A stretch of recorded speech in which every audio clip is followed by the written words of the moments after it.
and welcome. You're watching this special broadcast. The last few weeks have seen a complete meltdown of sorts in parties who were so far ambivalent on the Ram Mandir issue. When given the Mandir invite, they remained silent, but came up with some rather strange comments instead on the temple and the Hindu faith. The laundry list is a long one. It started, of course, with Sam Pitroda and his worries about a potential Hindu Rashtra in the making. Then came those who spoke of Lord Ram as a meat-eater, those who branded it a return of Manuvad, those who asked whether a temple is more important or a hospital.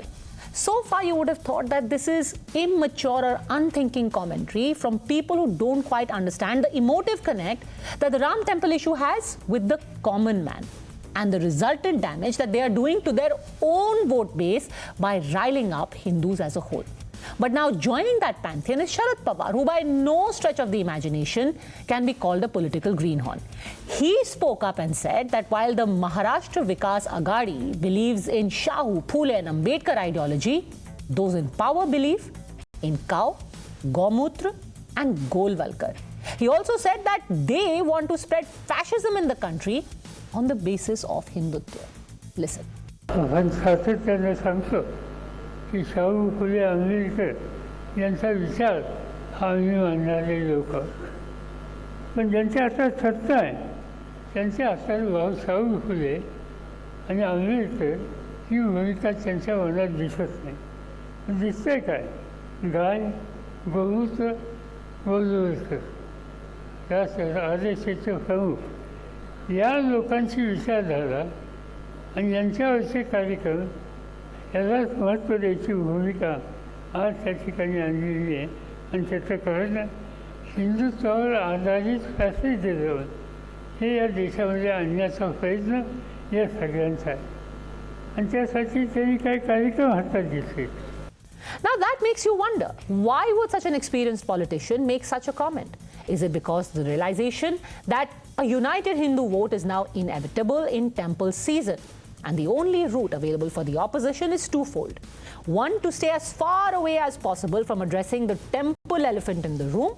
And two, trying instead to consolidate their Muslim vote by drumming up the idea of Hindutva, Hindu Rashtra, Manuvad. Take, for example, how just days before the Ram Mandir consecration, Rahul Gandhi has launched his Bharat Jodo Nyay Yatra. This yatra starts on the 14th of January. Just a week later, the consecration is set to happen. But this yatra starts from Imphal in Manipur and ends in Mumbai. It is set to travel a strategic route that symbolizes unity and justice. The focus, of course, is Uttar Pradesh. Curiously, though, that while Rahul Gandhi walks 1,074 kilometers in 11 days across 20 districts in UP, he has decided to stay away from Ayodhya. The question is, why? Is this because of a strategic decision to maintain an arm's distance from the contentious, emotive, and volatile issue of Ram?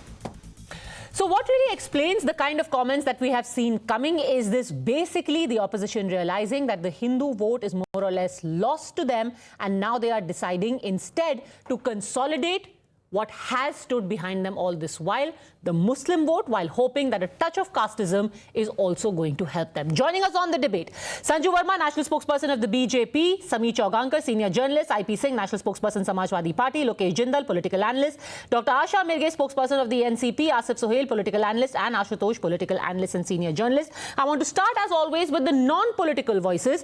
Ashutosh ji, is the Hindu vote now consolidated behind the BJP, and has the opposition more or less realized that yahan pe unki dal nahi galegi? See, I wish this could have happened and RSS would have been the happiest most, because that's what their entire global or civilizational mission is, to unite entire Hindu. But unfortunately, it's not so. Yes, there is a section of the Hindus who are with the RSS and the BJP on the issue of Ram Mandir, and otherwise also. 10-12% of voters who vote for the BJP in assembly elections and in parliamentary elections, they vote because of the Modi factors, because of the Modi phenomenon. But Modi or Mandir, you don't think is going to up that? Modi is somebody who has grown beyond BJP and grown beyond RSS. So No, I'm talking about the mandir. Modi plus mandir is 400 par or not? No. I don't believe that. If you come to the figures in South India, you take there are the 6 states. In the 6 states, there are 135 seats. And out of 135 seats, BJP just got only 14 seats. And BJP in no way in a position to improve those seats. In Tamil Nadu, they can't. Kerala, they can't. Telangana, they can't. Andhra Pradesh, they can't. Punjab, they cannot. These are So the you're states. saying even mandir is not going to change. I want to limit ourselves to the mandir issue today. Sameer ji, classic example एक दिया जाता है. Post Ram Mandir movement and post 1992, if this is what consolidation had to happen, तब तो 92 में ही आ गई होती सरकार, बीजेपी पर नहीं हुई. निश्चित रूप से देखिए, मुझे ये कह देना कि प्रधानमंत्री मोदी या भारतीय जनता पार्टी को सिर्फ हिंदुओं का वोट मिलता है और हिंदू वोट देते हैं, मुझे लगता है ये गलत है. आज अगर भारतीय जनता पार्टी का आप देखोगे तो 2019 का अगर आप परिणाम देखोगे तो 16 राज्यों में भारतीय जनता पार्टी को 50% ज्यादा वोट बैंक मिला. कई ऐसी सीटें जहां भारतीय जनता पार्टी ने जीती है जो मुस्लिम डोमिनेंस हुआ करती थी. कर्नाटका में भारतीय जनता पार्टी ने 28 से 25 सीटें जीती है. आप देखिए अभी आजमगढ़ भारतीय जनता पार्टी ने जीती है, रामपुर की सीट भारतीय जनता पार्टी ने लोकसभा के चुनाव में जीती. क्या बदलेगा, मैं ये पूछना चाहता हूं. मुझे लगता है कि मंदिर से हिंदू धर्म के सनातन आस्था के जो लोग जुड़े हुए उन्हें इस बात का विश्वास पक्का हो रहा है कि आज केंद्र में मोदी की सरकार है, सुप्रीम कोर्ट का निर्णय आया ना, सुप्रीम कोर्ट के निर्णय के बाद आज वहां भव्य राम मंदिर बन रहा है. भारतीय जनता पार्टी के कोर इशू में आर्टिकल 371 और राम मंदिर हमेशा से रहा है. हिंदुत्व हमेशा भारतीय जनता पार्टी का बेस रहा है, तो आइडियोलॉजिकल रहा है. तो मुझे लगता है कि भारतीय जनता पार्टी ने लगातार राम मंदिर के लिए लड़ाई लड़ी है. पर कंसोलिडेशन होगा, हिंदू खुश होगा, अपने घर में दिया जलाएगा, बाहर जाके वोट करेगा. निश्चित रूप से करेगा. और सिर्फ हिंदू ही नहीं, भारतीय जनता पार्टी और प्रधानमंत्री मोदी का सिर्फ हिंदू का नहीं, मैं यही कहना चाहता हूं कि हिंदू तो वोट करेंगे भारतीय जनता पार्टी को. 10 साल के प्रधानमंत्री का कार्यकाल जो पूरा होना जा रहा है उसके बाद मुझे ऐसा लग रहा है कि हर वर्ग से प्रधानमंत्री मोदी को वोट मिलने वाला है. और इसीलिए प्रधानमंत्री मोदी ने जो कहा था कि मेरे लिए सिर्फ 4 जातियां हैं, वो 4 जातियां प्रधानमंत्री नरेंद्र मोदी के लिए वोट करने जा रही है, जिसमें युवा है, जिसके अंदर महिला है, जिसके अंदर किसान है और जिसके अंदर गरीब है. तो यह कह देना कि सिर्फ हिंदू वोट करेगा और हिंदू कॉन्स्टिट्यूट हो जाएगा, मुझे लगता है ठीक नहीं है. हिंदू वोट तो वैसे भी भारतीय जनता पार्टी को करता रहा है, लेकिन 2014 के बाद 5 seconds. See, what we're talking about the consolidation of Hindu. I don't think there's a consolidation. Just one second. I don't think there's a consolidation of Hindu vote. There's a consolidation of Hindutva vote. The Hindutva vote, the voters who vote BJP and RSS. So you're saying there will be a Hindutva consolidation? Hindutva vote, Hindutva consolidation, not the Hindu vote. So then what explains, Dr. Asha Mirge, now I want to open it up politically to the BJP and NCP. Let's start with you, Dr. Asha Mirge. For the NCP chief, no less, Sharad Pawar, to say that we believe in Jyotiba Phule and BJP believes in Gomutra and Govalkar, at a point where the entire country has its eyes on the Ram Mandir, to say, oh, these people, they are all about Hindutva forces, they are about Golwalkar, they are about Gomutra. What is the point? Is this an attempt to reach out to the non-Hindu vote and say, chalo, we are with you. We are with the Dalits, we are with the Muslims. सारा Hindutva vote BJP को जा रहा है, आप लोग हमें vote करो. No, not like that. Just my first panelist said, 30% Hindu votes, they are with BJP. Yes, we agree. But the another 50 to 60% Hindu votes, the educated people, they know what is going on. What is the agenda of the rural party? That's what said by Honorable Sharad Chandraji Pawar. The rural party, you have read the half thing. We believe in Phule Shahu Ambedkar. While as they believe in Gomutra, Golwalkar, to instigate the Hindus to polarize and to establish fascism by this Hinduism.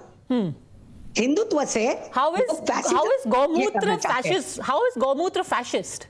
No. Hindutva for that matter. Nahi. See, not Gomutra fascist. He said that. That's what I'm saying. Now I am pleading this, that Hindutva pro and Muslim hatred is deliberately spread by this ruling party. And the example is just before few days in Lucknow, what the Trivedi, who is very much close to Mr. Tyagi, Honorable CM of that state, what he did, 2 of his followers, they mailed the thing that on Ram Mandir's day, there will be bombs fought.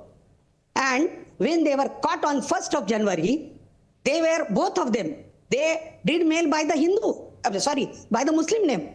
But they both were Hindus and they were followers of this Trivedi, and only this Trivedi's Wi-Fi was used to do that mail. What is this? Only to defame Muslims. Okay. Only spread the Muslim hatred. Only to imprint or instigate Hindus that we are there for you. So are you saying the Ram Mandir is being used to spread hatred against Muslims? Yeah. That's what said by Honorable Sharad Chandraji Pawar. What do you say? We are not Hindus. We are also Hindus.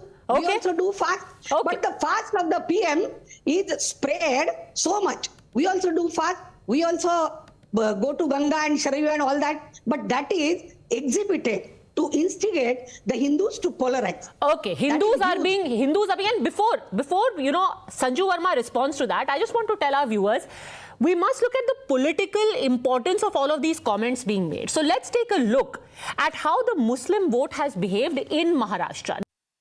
Now, if Sharad Pawar is saying something this big, saying that we believe in Savitribai Phule, we believe in Shahuji Maharaj, and BJP believes in cow, Gomutra and Hindutva, there has to be a reason for it. So as far as the Lok Sabha elections are concerned, in 2014 and 2019, there was one vote that was bankable for the Maharashtra Vikas Aghadi, and actually one vote alone. And that is the Muslim vote. How did the Muslims vote in Maharashtra?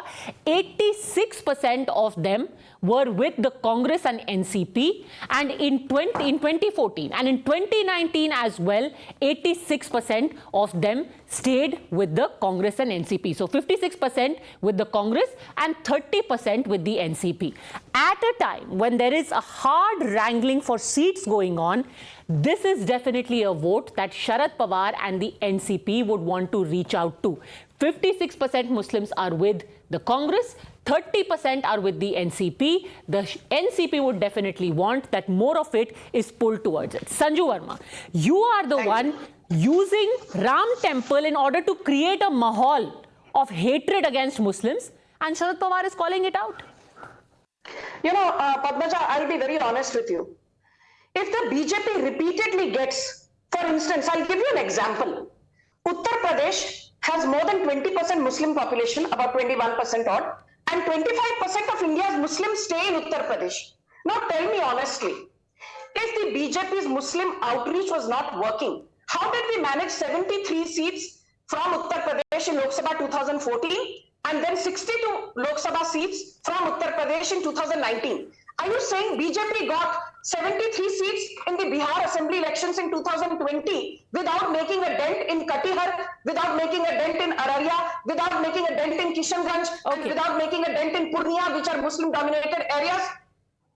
Are you telling me that we managed 4 Lok Sabha seats in Telangana last time in Lok Sabha 2019 with just a 19.5% vote share without catering to the Telangana Muslim voter base? Okay, Dr. Asha Mirghe, so however much you may talk about Gomutra and Hindutva and how Muslims are being dominated, the fact is that the BJP is reaching out to all of these people as well. Iqbal Ansari, for example, is one of the invitees. Uddhav Thackeray hasn't been invited. Iqbal Ansari, who's one of the litigants in the Babri Masjid case, has been invited. He was there throwing flowers on the Prime Minister when he went to Ayodhya on the 30th. Once I have to say, never I said, first I wanted to tell my panelists, I have never said that the educated are not with BJP. I said the educated understands what these hypocritic Hindus are doing. They are establishing fascism and they are showing it from demonetization, suspension of the MPs, use of EDs, everything. But now what I will does give that the have to do answer with of your Hindus? question. Now I will give the answer of your question that what you said, these Muslims were with them. I never said that 0 Muslims are there. Those 5 to 6%, which we have shown on that screen in 2014, and those 10 to 15% in Maharashtra. I'm talking about Maharashtra. They are definitely with BJP. These are the answers. One thing. Second thing, we are also Hindus. We also do fast. We also pray God. We also preach God. But we don't exhibit it. But ma'am, just out of curiosity, does the Shiv Sena in Maharashtra agree with your definition of fascism and Gomutra and cow? Do they agree that cow, Gomutra and fascism go hand in hand? that is to be asked to the Shiv Sena panelist, not to me. The answer is with them. It would That actually will be not very with me. interesting क्योंकि Sanjay Not Raut with से me. जब पूछा गया, संजय राउत ने कहा उन्होंने गलत क्या बोला है? देखिए कांग्रेस, अब देखिए सावरकर की बात होती है, राहुल गांधी सावरकर को कहते हैं कि मैं माफी नहीं मांगता हूं, मैं सावरकर नहीं हूं, माफी सावरकर करते। क्या शिवसेना इसको एक्सेप्ट करती है? शिवसेना तो कहती है कि सावरकर को बाहर रखते देना चाहिए। तो मुझे लगता है कि इन पार्टियों के अंदर आपस में ही इतना अंदर वैचारिक मतभेद है कि शिवसेना और कांग्रेस कभी भी वैचारिक रूप से एक स्तर पर नहीं आ सकती। चुनाव में गठबंधन कर लेंगी और मंदिर से और खराब कर मंदिर से और खराब कर रहा। और ये तो कहते हैं उद्धव ठाकरे कि मेरे पिता गर्व करते थे कि बाबरी मस्जिद गिरी, हम गर्व करते हैं कि शिवसैनिकों ने बाबरी मस्जिद तो गिराया है। मैं जाना चाहता हूं आदित्य ठाकरे होकर आए, कह रहे हैं इसके बाद हम सब जाएंगे। I have never heard up from the NCP about this. Uddhav Thackeray saying that my father was proud of bringing down the Babri Masjid. What is your official stand on that? Is the NCP equally proud? भूमिका थी गिराने में शिवसेना ने। Definitely, उनके I'm saying- accused थे। Yes. Is the NCP as proud as Uddhav Thackeray? See. I don't know. You should ask to Sanju Verma. That Was is- Advani proud? but Because NCP Advani said this is the. But sir, why are you giving cover fire to Dr. Mirge? Let her answer. Is the NCP as proud as Uddhav Thackeray? See, that definitely my first panelist was very nice. कि we are having matbhed. We are not having manabhed. That Right. is their opinion and we believe in democracy. That was Apparently, their opinion, apparently that when is their Rahul Gandhi opinion, abused and Savarkar, we- there was we little believe bit in of democracy. manbhed also. About- Uddhav Thackeray about had threatened to Savarkar- pull out. उस वक्त थोड़ा सा मनभेद भी हो गया था, but I think Sanju Verma wants to intervene with something. Yes, go on, Sanju Verma. I'll bring in the Congress Thank you. after that. Thank you, Padmaja. Padmaja, you know, I say that in some things, there's always a binary. It's in black and white. There is no scope for gray. And I'll tell you why. Just recently, a few months back, when Udayanithi Stalin said, Sanatan Dharma is equal to dengue, AIDS, leprosy, and unspeakable diseases, did Sharad Pawar condemn? No. Did Uddhav Thackeray condemn? No. When Priyanka Kharge, the son of Congress President Mallikarjun Kharge said, अरे उदयनिधि स्टालिन ने यदि Hinduism को dengue और malaria के साथ compare किया तो क्या गलत किया? I stand with him. Did Sharad Pawar condemn Priyanka Kharge? No. Did Uddhav Thackeray condemn Priyanka Kharge? No. Did Sonia Gandhi or Rahul Gandhi condemn Priyanka Kharge? No. So let me be very clear. When you sit here on national television and say, why is the BJP appropriating the Ram Mandir and Maryada Purushottam Ram की legacy? थोड़ा अपने गिरेबान में झांक कर देखिए। सनातन धर्म को जब गालियां पड़ती हैं, आप लोगों के मुंह में फेविकॉल जम जाता है। हिम्मत है today on live television condemn Udhayanidhi Stalin. I am asking the NCP panelist, यहाँ भाषण दे रहे हो बीजेपी को। Dr. Mirge. Udhayanidhi Stalin. Dr. Mirge, respond that I really must go on to Congress. Yes. One thing I am definitely again and again repeating, that is their opinion and we believe in democracy and expressing their expression freedom. Freedom of Ma'am, expression. with the greatest of respect, एक family के अंदर लोग एक दूसरे को गाली देते हैं, उसको chaos कहते हैं, democracy नहीं कहते. But No. the second question now that we come to, there is interesting comment from Sharad Pawar. The other interesting thing that has happened in the recent past is the route of the Bharat Jodo Nyay Yatra that has been announced. And Lokesh Jindal, I want to ask you about that. Just when the Ram Mandir consecration is happening, that is the time that Mr. Gandhi will also be on his Bharat Jodo Nyay Yatra. Now take a look at the route that they have taken. They are going to start from Manipur, they are going to end in Mumbai, but Uttar Pradesh is the place where maximum amount of days and miles are being spent by Rahul Gandhi. He is entering Uttar Pradesh, he is going to Varanasi, he is going to Prayagraj, he is going to Amethi, but he is not going to Ayodhya. Despite the fact that this is the time during his Bharat Jodo Yatra that the consecration is taking place. Sameer जी, आपको क्यों लगता है ऐसा क्यों? उत्तर प्रदेश में भी जाएंगे, भारत न्याय यात्रा में भी होंगे, पर अयोध्या का वो बिल्कुल रुख नहीं करेंगे। देखिए, आप मुझे बता दीजिए कांग्रेस के किस बड़े नेता ने, सोनिया गांधी हो, राहुल गांधी हो या प्रियंका गांधी हो, कभी वो मथुरा गए, कभी वो काशी गए, कभी अयोध्या गए दर्शन करने? मुझे लग रहा है कि कांग्रेस इस बात को जानती है कि अगर उन्हें लोकसभा चुनाव लड़ना है, मुसलमानों के वोट चाहिए, मुसलमानों को तुष्टीकरण करना है, तो उन्हें इन लोगों जहां से दूरी बनाना पड़ेगी। सोनिया गांधी को इन्वाइट किया गया है, क्या अभी तक सोनिया गांधी की तरफ से बयान आया है कि मैं अयोध्या में जाने वाली हूं? मल्लिकार्जुन खड़गे को इनवाइट किया गया है? क्या मल्लिकार्जुन खड़गे ने कहा है कि मैं जाने वाला हूं अयोध्या में? विपक्ष के नेता अधीर रंजन चौधरी को इन्विटेशन किया गया है, उन्होंने कहा है कि मैं वहां पर जाऊंगा। दरअसल प्रॉब्लम यही है, ये बताना चाहते हैं कि अयोध्या हम अगर जाएंगे तो जो मुसलमान वोट बैंक इन्हें मिलना शुरू हुआ इनकी नजरों में कर्नाटक का चुनाव और तेलंगाना चुनाव के बाद, अगर वो अयोध्या में जाते हैं तो मुसलमानों से किस मुंह से वोट मांगेंगे, मुसलमानों के पास कैसे जाएंगे? तो ये जानते हैं कि इनको अयोध्या जाने के बाद भी हिंदुत्व का वोट इन्हें मिलेगा नहीं, और ये सिर्फ पूरी की तरह मुसलमान वोटों पर निर्भर है, इसलिए किसी भी स्थिति में अयोध्या नहीं जाने वाले। लोकेश जिंदल, तो जो मिल रहा है उसी में खुश रहिए, कम से कम at that time stay in Arunachal, जितना दूर हो सके अयोध्या से। On the 22nd, according to the route map that I saw, Rahul Gandhi will be in Arunachal, not Ayodhya. First of all, there is a complete distorted understanding of politics now. It is the BJP which embarks upon the policy of scattering the lower strata of the society. अरे sir, आप अभी बहुत political science वाला लंबा lecture मत दीजिए, आप पहले ये बता दीजिए कि अयोध्या की जगह अरुणाचल में क्यों है? 20 सेकंड को 2 seconds, I'll come to it. आपने पॉल साइंस की क्लास की याद दिला दी। It is scattered. नहीं, आप बिल्कुल फिक्र मत करें, मैं कोई भी थ्योरी क्लास यहाँ डिस्कस नहीं करूंगा। बोलिए। See, for BJP, there are 3 M's that it has: the muscle, money, and mandir, via which all it aims at is scattering the lower strata. Now, recently in November, we had the Prime Minister who wanted a vertical reservation for the SCs. Sir, we are not going to talk about vertical reservation. Answer me a simple question. There was a song earlier that जाना था Japan, पहुंच गए चीन। वैसे तो जाना था अयोध्या, पहुंच गए अरुणाचल। हमारी तो एक ही वो है, चलो दिल्ली। हमें तो दिल्ली जाना है, हम ना तो चीन जाएंगे ना जापान जाएंगे। आपको अयोध्या नहीं जाना है? हमें दिल्ली का रास्ता बहुत अच्छी तरह मालूम है। अयोध्या जाना है कि नहीं जाना है? अयोध्या हमारे लिए दिल्ली अयोध्या में दिल्ली का रास्ता उत्तर प्रदेश से होकर जाता है। भाजपा की वायनाड से भी होकर जाता अयोध्या में है। पद्मजा जी, फॉर भाजपा द असल Delhi is in Ayodhya, but for Congress it is in Delhi, it's in the parliament of India. Because right now, if you see the manner in which BJP is distorting the entire political landscape of the country, and the way things are moving forward. Sir, I have a simple question. Come to the point. Let me rephrase my question and ask you again. Who would have thought that in a state with 80 seats, during the time when the consecration is happening, a yatra is underway and it completely bypasses Ayodhya? It's not like there is some problem with religious cities. He is going to Prayagraj, he is going to Varanasi. Why is he not going to Ayodhya?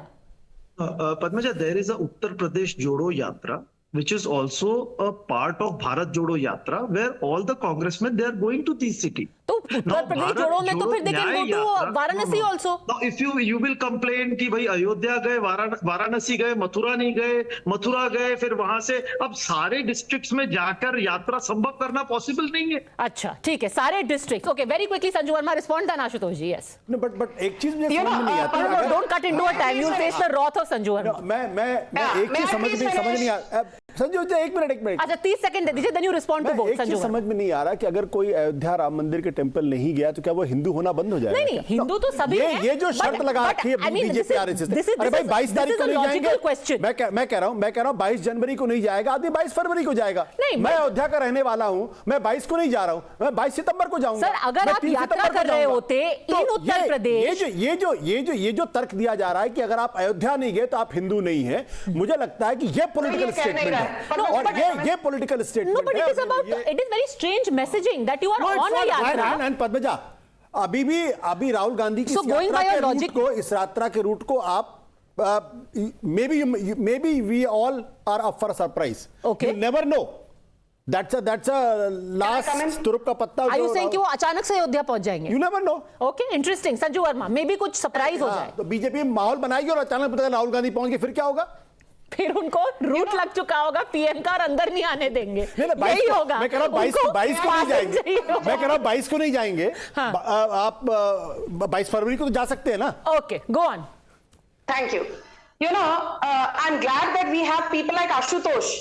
He is more loyal than the king and more holier than thou.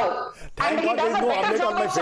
Now please keep quiet, Ashutosh. Okay. I did not heckle you, hold your horses. Thank you. Please. I don't want your background music. Thank you. I can do without it. Yeah, please. I think Ashutosh does a far better job than Lokesh in upholding Rahul Gandhi's so-called secular credentials. पहली बात तो ये बता दूं जो JP Nadda ने कहा था, because finally Lokesh and Ashutosh made one point. नहीं, बीजेपी का ऐसा नहीं है, वैसा नहीं है, साउथ में ये नहीं है, वो नहीं है। तो एक बात सुन लीजिए, कहीं की ईट कहीं का रोड़ा, भानुमति ने कुनबा जोड़ा. The Congress anti-dot alliance today is a fractious, loose alliance. The word alliance does not even fit in. Of parties with divergent interests and at loggerheads with each other. When BJP is visiting its Panna Pramukhs and Booth Pramukhs ahead of Lok Sabha 2024, dot alliance के पास ना तो national convener है, ना तो campaign face है, ना तो common minimum programme है, ना तो कॉमन पॉलिटिकल एजेंडा है. बाद में ये कहेंगे ईवीएम हैक हो गए. नहीं, about the mandir, Ashutosh is saying that maybe Rahul Gandhi will land up in Ayodhya nonetheless during his yatra and spring a surprise on him. Let me be very honest with you. Ahead of Gujarat Assembly elections in 2018, I think that was the time when we saw Rahul Gandhi at his Hindutva best. When I remember, there were screaming headlines, including on Times Now. Rahul Gandhi visits 27 Hindu temples ahead of the run-up to the assembly elections in 2018. Rahul Gandhi ने अपने कुर्ते के ऊपर जनेऊ पहन के कहा, मैं तो दत्ता कौल ब्राह्मण हूँ, मैं तो जनेऊधारी ब्राह्मण हूँ.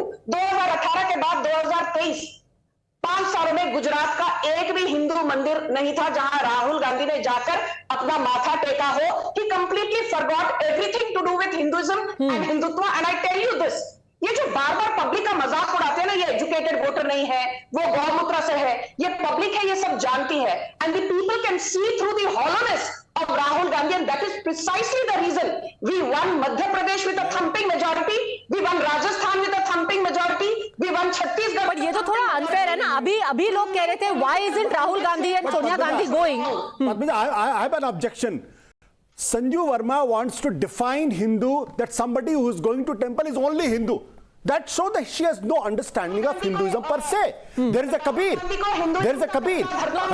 And there is a whole Nirakar Brahma concept which doesn't believe in going to temples. So you, Sanju Verma, please don't. I didn't disturb you. Sanju, please. Okay, let him speak. Let him speak, then respond. Yes. Sanju, please. Don't heckle. I'm only saying is, where it is written that if a Hindu, if somebody is not visiting a temple, is not a Hindu, in which Shastra it has been written? Tell me, Sanju. Okay. Which Upanishad it is written, which Veda it is written, which Purana it is written, even in Ramayana it is not written, Ramcharitmanas it is not written. You are trying to tell us this is Hinduism. Okay, but hold on a second. Here is a more analytical point. There is one thing about a test of Hindutva, but here it is, the more important point is about the political messaging. कोई ये नहीं कह रहा है कि वो खराब हिंदू हैं या अच्छे हिंदू हैं, पर आपका हिंदुत्व को लेकर के राजनीतिक दृष्टिकोण क्या है? Isn't that coming out over here? बिल्कुल निश्चित रूप से. देखिए, लगातार जब से दक्षिण से अगर आप देखिए जो हिंदू सनातन के लिए जिन शब्दों का प्रयोग किया गया, कभी कांग्रेस ने या राहुल गांधी ने या मल्लिकार्जुन खड़गे ने उस बात का विरोध किया. कांग्रेस के राष्ट्रीय अध्यक्ष का बेटा जो कैबिनेट मंत्री है कर्नाटका में, वो सनातन धर्म के लिए किस तरह शब्दों का इस्तेमाल करते हैं. मुझे लग रहा है कि आप मंदिर नहीं जाते, कोई दिक्कत नहीं. कई हिंदू जो मंदिर नहीं जाते, लेकिन आप ये कह तो सकते हो अपनी पार्टी के नेताओं से, अपने कोalition के पार्टी से, कि आपको सनातन का अपमान नहीं करना है, हम भी हिंदू है, हिंदुओं की आस्था के साथ खिलवाड़ नहीं करना है. आप उन्हें सपोर्ट करते हो, आप उन्हें प्रोवोक करते हो. मुझे लगता है अखिलेश यादव को आप देखिए, स्वामी प्रसाद वो लगातार हिंदू के खिलाफ बोलते हैं, अखिलेश यादव उन्हें रोक नहीं पाते. आरजेडी की तरफ से हिंदू के खिलाफ बोला जाता है, लालू प्रसाद यादव या तेजस्वी यादव उसको रोक नहीं पाते, नीतीश कुमार अपने मंत्रियों को रोक नहीं पाते. मुझे लग रहा है ये मैसेज देने के लिए कि आप बोलते रहिए और वोट को बंटवारा करते रहिए, जिससे ओबीसी का वोट बैंक हमें मिलता रहे, हिंदू का वोट अलग होता जाए. ये बांटने की जो कोशिश विपक्ष कर रहा है, मुझे लग रहा है इसी कारण के कारण ये जाना नहीं चाह रहे थे. क्या बाबा साहब अंबेडकर हिंदुओं को प्रवोक कर रहे थे जब उन्होंने किताब लिखी थी एनालिसिस ऑफ कास्ट? बिल्कुल नहीं ना. उसका फिर पूरा जवाब दे देता हूं. आज आप कैसे कह सकते हैं कि दूसरे लोग जो बोल रहे हैं वो या विरोध तो कीजिए ना. आप विरोध कीजिए. मेरा कहना विरोध तो करना चाहिए ना. हिंदुओं का विरोध करना चाहिए आपको. अगर सनातन के बारे में इतने शब्द इस्तेमाल किए जा रहे हैं, तो एक बार तो आप बोलिए कि नहीं ये गलत है, दूसरे की धर्म की आस्था से खिलवाड़ मत कीजिए. सनातन के लिए स्वीकार नहीं होगा. पहले कहिए ना कि बाबा साहब अंबेडकर गलत कर रहे थे. राहुल गांधी का मोक समर्थन उन्हें मिलता है, सोनिया गांधी का उन्हें समर्थन मिलता है, विपक्ष सारी पार्टियां उन्हें समर्थन देती है.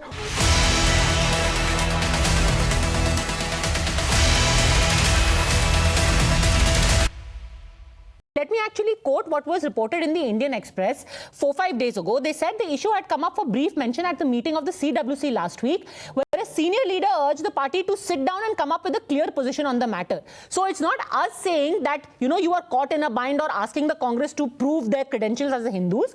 Here is what a Congress leader said in the CWC meeting. We have to formulate a clear, consistent line with our past positions given the sensitivity of the matter. Otherwise, the Hindi heartland will be polarized. The stand has to be nuanced and correct. We are not handling this issue carefully. We are treating this issue in a very casual and cavalier manner. हम ऐसे behave कर रहे हैं जैसे कुछ है ही नहीं, सब कुछ चलता है. This is what the Indian Express says that a Congress leader mentioned in the CWC. क्या यही वजह है आईपी सिंह जी कि समाजवादी पार्टी ठीक बीच में आकर के बैठ गई है? आपने कहा ना लेफ्ट ना राइट, इसमें हम बिल्कुल बीच में आ गए हैं. शफीकुर रहमान और अपना अलग से देख ले, उनको जो बाबरी के लिए अपनी प्रार्थना करनी है वो अलग से करते रहे. देखिए, काठ की हांडी बार बार नहीं चढ़ती है. तो राम मंदिर के नाम पर अगर मोदी जी लाख कोशिश कर लें कि उनकी सरकार बन जाए तो सरकार नहीं बनने वाली है. 6 दिसंबर 1992 को विवादी ढांचा गिरा और 1993 में उत्तर प्रदेश में जो सरकार थी वो समाजवादी पार्टी और बहुजन समाजवादी पार्टी ने मिलकर बनाई. तो मोदी जी को पता है कि ये काठ की हांडी चढ़ने वाली नहीं है. ये रंगे सियार है, राष्ट्रवाद की खाल ओढ़कर बीजेपी के लोग बैठे हुए हैं. वो समझते ही नहीं. अयोध्या तो हम लोग के रग रग में बसा है, हम उसी क्षेत्र से आते हैं. लेकिन मैं देखता हूं कि जो वो पद्धति जीना नहीं चाहते ये रंगे सियार लोग हैं. और देश की जनता बहुत होशियार है. 10 साल का अवसर मोदी जी को दिया. इस बार वोट डालने जाइए तो घर में जो गैस का सिलेंडर रखा हुआ है उसको अगरबत्ती दिखा कर जाइए. Okay, let Sanju Verma respond, क्योंकि उनको रंगा सियार बोला गया है. पहले Sanju Verma and then Sameer ji, both want to respond. Petrol और डीजल था, आज 100 रुपए से ऊपर है. Because he did not like me heckling him. I expect the same courtesy. आपने कहा बीजेपी यहाँ पर नैतिकता का ढोंग करती है, पेट्रियटिज्म का ढोंग करती है. 10 साल हो गए, इस बार अब की बार मोदी सरकार नहीं होगी. I want to remind you one thing. आपके लाल टोपीधारी Akhilesh Yadav was ousted in 2017 and then you lost 2022 again. You were reduced to 111 seats despite a 10% rise in vote share. आपके अखिलेश यादव ने कहा चाहे दुनिया इधर की उधर हो जाए, योगी आदित्यनाथ दोबारा मुख्यमंत्री नहीं बनेंगे. And for the first time in 37 years, the sitting chief minister Yogi Adityanath in this case romped home with a majority of 255 seats. बोलने से पहले कुछ सोच समझकर बोलिए. Samajwadi party got 5 seats in Lok Sabha 2019 from Uttar Pradesh. Today it is only 3. यदि मैं केदारनाथ जा रही हूं या सोमनाथ, मैं जाने से पहले मीट मच्छी खाकर नहीं जाऊंगी. I'm very clear about it.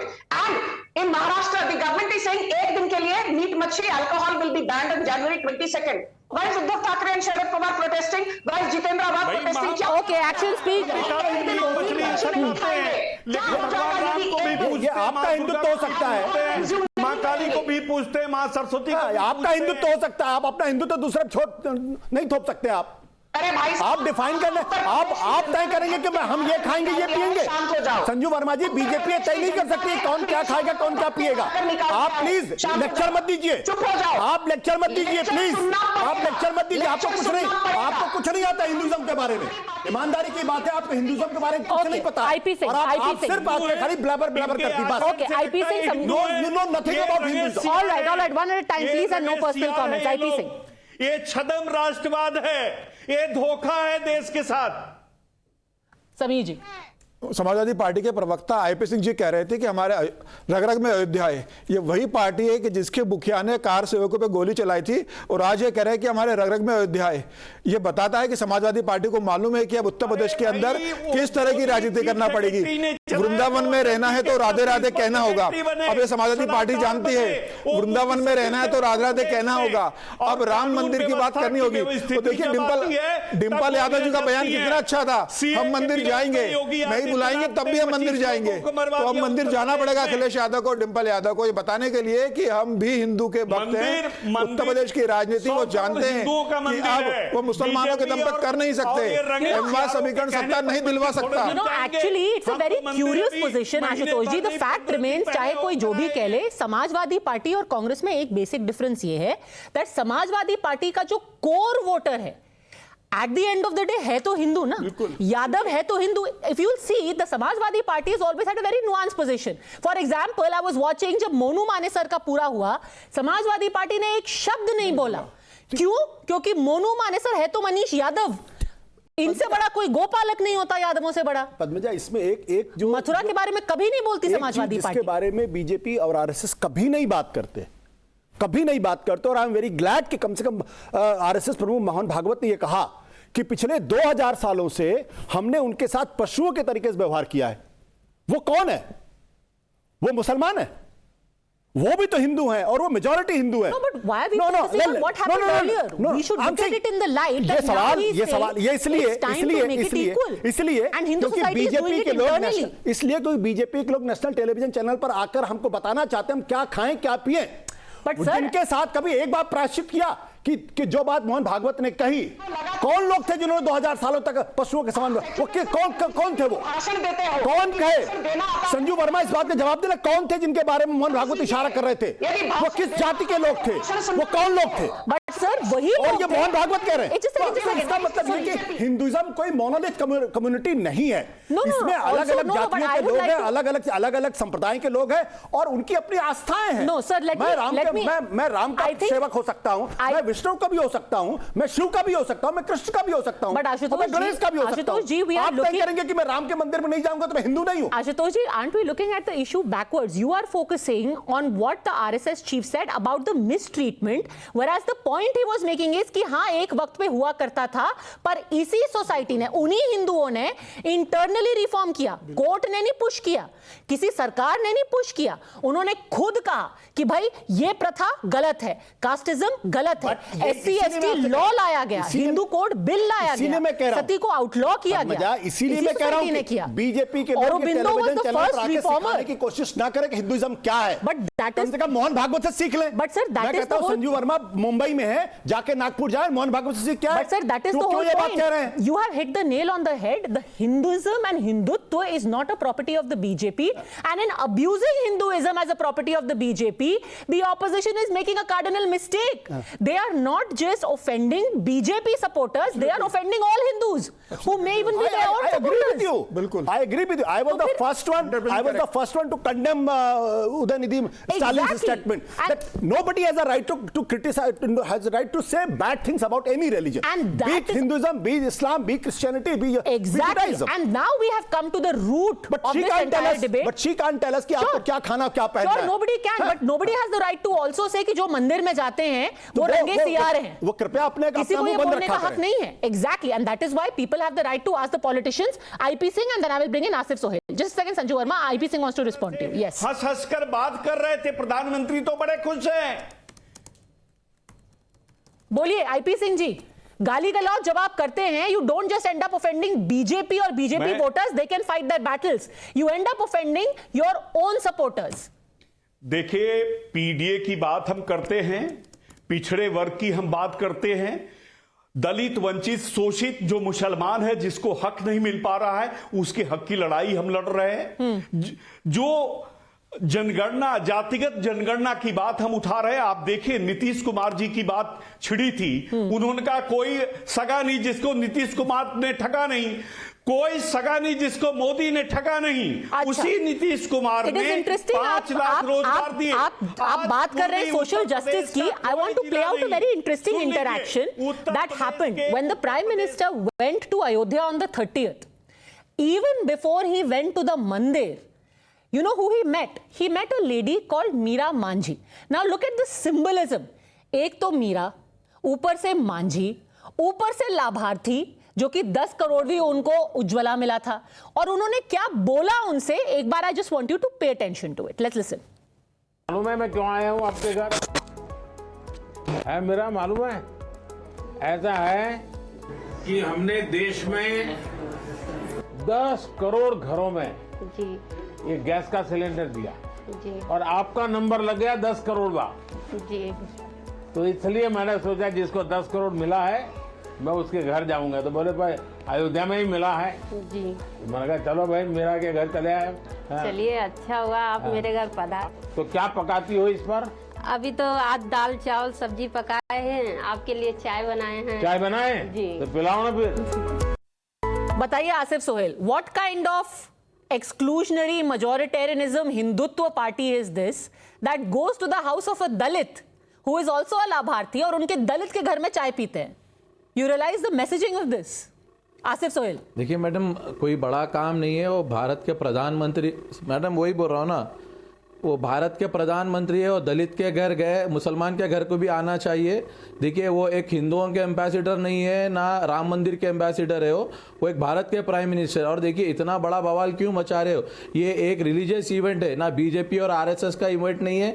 जो लोग मस्जिद को तोड़कर मंदिर बनाए, आज क्या वो मंदिर की ओनरशिप भी दावा करेंगे क्या? सर, इकबाल अंसारी जो कि ओरिजिनल लिटिगेंट थे, इसको खत्म करा उनके है। पिताजी लिटिगेंट थे, वो जाके फूल बरसा रहे हैं, आप अभी तक रो रहे हैं।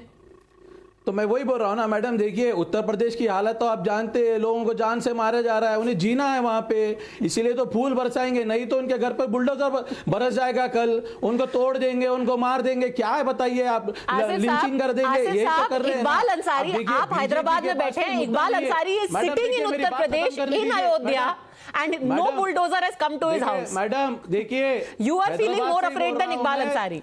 मैं सुनिए मैडम, मैं बुला रहा हूँ ना, आइए मैडम। देखिए मेरे घर को बुलाइए ना प्रधानमंत्री को, क्यों नहीं आ रहे हमारे पास? क्यों मैं बाहर का हूँ क्या? मैं क्या दूसरा नंबर का शहरी हूँ? मैं भी तो भारतीय हूँ, मैं भी इंडियन हूँ, मैं भी टैक्स पेयर हूँ। मेरे घर को बुलाइए आप। सर मैं भी हूँ, ऐसा तो मतलब ये थोड़ा ना, he might have slightly more things to than to go to everyone's house. मतलब मेरे घर भी नहीं आए। Anyhow, Sanju Verma quickly respond and IP Singh जो आप कह रहे थे उसकी आप जवाब दीजिएगा कि मीरा मांझी के घर क्यों गए? Sanju Verma, you first. Yes. You know, Padmaja, first and foremost आपका बहुत बहुत धन्यवाद। मीरा मांझी वाली क्लिप दिखाई हम सबको, you know, and I think you always put it so well. You've done this last week also on a debate, and you've done this again. Meera Manjhi लाभार्थी, एक दलित, एक marginalized woman, but now an empowered woman who no longer has to spend 10 or 12 hours on an ordinary chulha. The most important point is this. I always say, you know, Padmaja, I know have a bit of an aversion towards numbers, but I always say that the data never lies. And 75% plus beneficiaries of Pradhan Mantri Mudra Yojana, I was surprised to know, are Dalit women. 76% beneficiaries of Pradhan Mantri Jan Dhan Yojana are Dalit women. And 100% beneficiaries of Pradhan Mantri Ujjwala Yojana are largely marginalized women. So look at the transformation happening. IP Singh, जो clip अभी हमने दिखाई, आप कह रहे थे कि ये सिर्फ एक वर्ग विशेष का ही मंदिर है, उनकी मैसेजिंग है। मीरा मांझी के बारे में आप क्या कहेंगे IP सिंह? देखिए मीरा मांझी के बारे में एक प्लान सेट करके दे दिया गया, और उसी प्लान पर याद होगा कि पुणे प्रसून वाजपेयी ने जब एक्सपोज किया था तो उन्हें चैनल से बाहर का रास्ता दिखाया गया। ये 10 करोड़ का फिगर कहां है? आप बाई नेम सबके जो भी स्कीम आपकी है सबके नाम एक बार घोषित करिए। और कोई गांव में कोई गरीब व्यक्ति, आप चले जाइए, उन घरों में अब गैस से खाना नहीं बनता। गरीबी इतनी ज्यादा है, 11,500-1,200 रुपए का गैस सिलेंडर कौन गैस भराएगा? बड़े शहरों में बड़े लोग भराने के लिए भी अब 10 बार सोचते हैं। गरीब गांव में और ऐसी बस्तियों में गैस चूल्हा नहीं चलता है। क्योंकि ये बार बार रिपीट करना प्रधानमंत्री को दिखाना है, इसलिए लॉटरी जो 10 करोड़ की है अयोध्या में वही निकली जहां मोदी जी का कार्यक्रम चल रहा था, वहीं से इवेंट शो करने के लिए प्रधानमंत्री जी उनके घर चले गए। अरे भाई, अखिलेश यादव आपको प्रधानमंत्री जी जाना ही था, मुख्यमंत्री जो तमाम ऐसे और गरीब लोग हैं, कितने बार गए किसी मांझी के घर पे? आप बताइए, उन्हें मकान दे दिया होता, उन्हें दुकान दे दिया होता, उन्हें पेट्रोल पंप दे दिया होता। अखिलेश यादव तो 5 साल मुख्यमंत्री थे, कितने बार किसी मांझी के घर पर गए अपनी योजनाओं की जानकारी लेने के लिए? कितने बार गए कि गरीबों के घर का चूल्हा जल रहा है कि नहीं देखने के लिए? जिस मांझी को किसी शहर का कलेक्टर अपने ऑफिस में मिलने का समय नहीं दे सकता, उस मांझी के घर पर प्रधानमंत्री देश का गया है। ये फर्क है शासन का। खराब चल ये रहे हैं। बताता है कि देश का जिन प्रधानमंत्री सड़कों अंतिम पर व्यक्ति रोड तक कितनी शो चिंता किया, करता है। वो कांग्रेस प्रधानमंत्री मोदी देखना चाहते हैं कि उनकी योजना अंतिम व्यक्ति तक पहुंच रही है कि नहीं, इसलिए घर जाकर देख रहे हैं कि क्या समस्या है कि नहीं। उस दौरान बनी अखिलेश है। यादव अपने घर के बाहर नहीं निकलते। मॉडर्नाइजेशन हुआ अयोध्या का, पूरे 5 साल मुख्यमंत्री बाहर नहीं निकले हुआ है। और इसीलिए उत्तर प्रदेश की जनता ने घर बिठा दिया। मैं 2 चुनाव हार चुके हो आप इसलिए। सिर्फ इवेंट शो के लिए चलिए। थोड़े से एरिया को डेवलप किया गया है। चलिए, आपको वो भी थोड़ी इवेंट सी लगता है, एरिया को ठीक है डेवलप सर, किया गया है। आपको और एक इवेंट बात और लगता बता है, दूं। Maybe we can go after the 22nd। आप अपनी मर्जी से इंडिपेंडेंटली जाकर के देखिए कि कहां हो रहा है, कहां नहीं हो रहा है। एयरपोर्ट बन रहा है तो फ्लाइट आ ही रही है। अब उतने से एरिया को किया गया है या पूरे एरिया को किया गया है, ये तो हाथ कंगन को आरसी किया। Lokesh Jindal wants to come in. Yes, Lokesh Jindal. Padmaja, in fact, it was so painful to see that the walls were not plastered, electricity also, there was no connection available. In fact, had the Prime Minister been little empathetic to the pain, he would have ordered all the officials that where are the pakka ghar, where is the electricity that has been promised, where are the basic amenities that should have been there, rather than having a marketing team with himself and उनके घर trying में to say बिजली है absolutely भाई। in Meera Manji पूरा case. Interaction सुनिए, पूरा interaction सुनिए। वॉल्स देखिए, वो कोई भी सिविल कंस्ट्रक्शन का बता देगा कि वो किस हालात में घर है। पक्का घर नहीं है, ना कमाल बिजली है सर। वहां पे। इतने बिजली की भी सालों तारें दो जोड़ तक, रखी इतने है। सालों तक जिस महिला No, के no, पास no, सिर्फ Padmaja, एक no, टाट का घर absolutely था, not. जो वो नहीं, खुद नहीं। बता रही है, अब आपको ये है कि इसमें एशियन पेंट्स क्यों नहीं लगा हुआ? पक्का घर तो है वो सर। दिस इज पक्का घर तो वो है। Commercialisation and politicisation of poverty. Okay, politicisation. All right, चलिए, politicization of condemn poverty. it. I will No, still give the listen. last word to the non-political voices. Sameer ji, to you first. Do you think that अभी भी जहां तक मंदिर का सवाल है, the opposition is unclear, या उनका क्लियर स्ट्रैटेजी है कि भाई मंदिर से जितना दूर रहा जाए उतना ही अच्छा है, नहीं तो ना माया मिलाना राम टाइप का सिचुएशन हो जाएगा? देखिए, राम मंदिर गले की हड्डी बन गया है विपक्ष के, न निगल पा रहे न उगल पा रहे। समझ में नहीं आ रहा कि क्या करें। मंदिर में जाएंगे तो मुस्लिम वोट खो देंगे, मंदिर में नहीं गए तो केंद्र सरकार आरोप लगाएगी, बीजेपी आरोप लगाएगी, हिंदू कम्युनिटी के लोग आरोप लगाएंगे। मुझे लग रहा है विपक्ष इस मामले को लेकर स्टेट क्लियर नहीं कर पा रहा है और विपक्ष के अंदर इसके अंदर मतभेद बने हुए। बट मुझे लगता है कह रहे हैं कि हो सकता है राहुल गांधी कुछ मास्टर स्ट्रोक हो, वो चले जाए वहां बीच में। तो राहुल गांधी खुल के बोले ना कि मैं जाऊंगा, पर फिर उनका तुरुप का पत्ता है ना, क्यों बोले? तो अच्छी बात है, जाइए, जाना चाहिए। मुझे लगता है सिर्फ राहुल गांधी क्यों, सोनिया गांधी भी जाए, उसके अंदर मल्लिका अर्जुन खड़गे भी जाए, कांग्रेस के नेता जाए, विपक्ष को जाना चाहिए। वो ये क्यों मानते हैं कि मंदिर में जाने से उनका वोट बैंक कम हो जाएगा? उन्हें किस बात का डर है? तो basically this could be some major धमाका before March if everyone may be goes सबका स्वागत है वहां पर। Joint delegation. इसमें एक ही इशू है और वो इशू ये कि 22 जनवरी को बीजेपी ने बुलाया है, तो वहां जाना है या नहीं जाना है? मुझे नहीं लगता है कि बीजेपी आज कितना भी बात कह ले, अंत में सोनिया गांधी भी जाएंगी और खड़गे साहब, but not at the calling of the BJP. क्यों भाई? अगर हमारी भगवान क्या, अगर मैं 22 जनवरी को जाऊंगा तभी मैं हिंदू हूंगा, तभी मैं राम भक्त हूंगा? अगर मैं 23 को चला गया तो, जिस दिन सुभाष चंद्र बोस का जन्मदिन है, तो मैं 24 को गया तो भगवान का आशीर्वाद नहीं मिलेगा मुझे?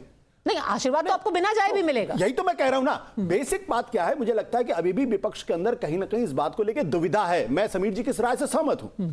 उनको अपफ्रंट तरीके से कहना चाहिए कि भाई आपने बुलाया, बहुत बहुत धन्यवाद, लेकिन हम भगवान के दर्शन करने जाएंगे जब वहां शांति से बैठकर उनके साथ दो चार शब्द हम कहने की स्थिति होगी। तब भीड़ भाड़ में आप लोग जाइए, आपका कार्यक्रम आप करिए, निश्चित तौर पे जाए, लेकिन हम जाएंगे वहां, ये कहना चाहिए। लेकिन कहीं ना कहीं उनके दिमाग में कंफ्यूजन है इस बात को लेकर कि 22 तारीख को जब जाएं या ना जाएं। All right, so you should say it up front. The best note to conclude it on India up front. Nobody needs to prove their patriotism or their Hindutva. Ram belongs to everyone, whether they go for darshan or not. But the political messaging is still very important. Thanks very much, all gentlemen, Dr. Asha Mirgi and Sanju Verma, for joining.